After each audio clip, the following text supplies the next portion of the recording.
മഞ്ഞക്കടലിനെ സാക്ഷിയാക്കി ബ്രസീലിയൻ ആരാധകരെ ആഹ്ലാദിപ്പിച്ച ഒരു കളിയായിരുന്നു ബ്രസീലും സ്കോട്ട്ലൻഡും തമ്മിലുള്ള മത്സരത്തിൻ്റെ റിസൾട്ട് എന്ന് പറയുന്നത് 3-0.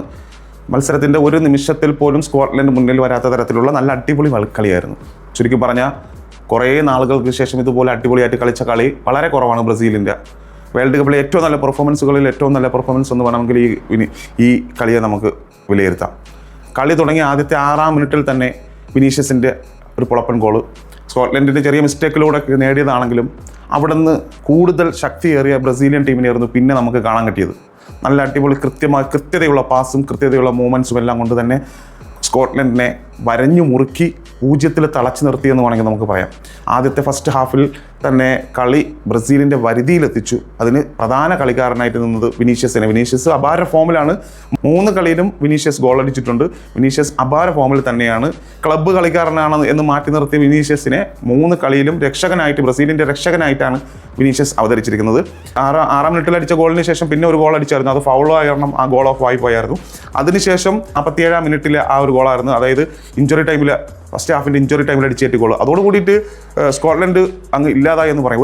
ഒരു രീതിയിലും സ്കോട്ട്ലൻഡിന് ഒരു മുന്നേറ്റമോ അല്ലെങ്കിൽ മറ്റോ കാര്യമായ ചലനങ്ങളോ കളിയിൽ ഉണ്ടാക്കാൻ കഴിയാത്ത രീതിയിൽ എല്ലാ മേഖലകളിലും സ്കോട്ട്ലൻഡിനെ വരിഞ്ഞു മുറുക്കി കൂട്ടിക്കെട്ടി എന്ന് വേണമെങ്കിൽ പറയാം. അത്ര നല്ല അടിപൊളി നല്ല കളിയായിരുന്നു. ഈ രീതിയിൽ പോയി കഴിഞ്ഞാൽ ഫൈനലിൽ വരെ എത്താൻ സാധ്യതയുള്ള കളികൾ തന്നെയാണ് ബ്രസീലിൻ്റെ കയ്യിലുള്ളത്. പിന്നെ ആരാധകർക്ക് അതിലേറെ ആനന്ദിക്കാൻ പറ്റുന്ന ഒരു നിമിഷം എന്ന് പറയുന്നത് നെയ്മറിൻ്റെ വരവായിരുന്നു.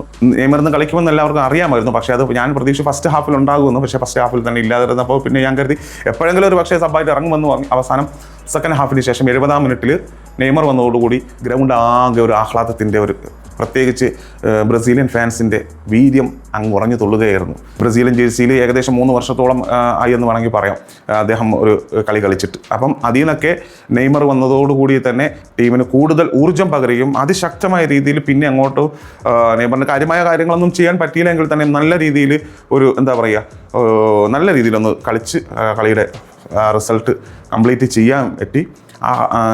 നല്ലൊരു അടിപൊളി റിസൾട്ട് തന്നെയാണ്. സ്കോട്ട്ലൻഡിന് ഒരു പ്രാവശ്യം പോലും ആ വലയുടെ അടുത്ത് പോലും എത്താൻ അവർക്ക് ഒരു ഗോൾ ചാൻസ് പോലും കൊടുക്കാതെ ഫുള്ള് അവരുടെ പ്രതിരോധം തീർത്തുകൊണ്ട് അടിപൊളി കളിയായിരുന്നു ബ്രസീൽ കളിച്ചത്. ഈ വീഡിയോ കണ്ട എല്ലാവർക്കും നല്ലൊരു ദിനം നേരുന്നു. നന്ദി, നമസ്കാരം.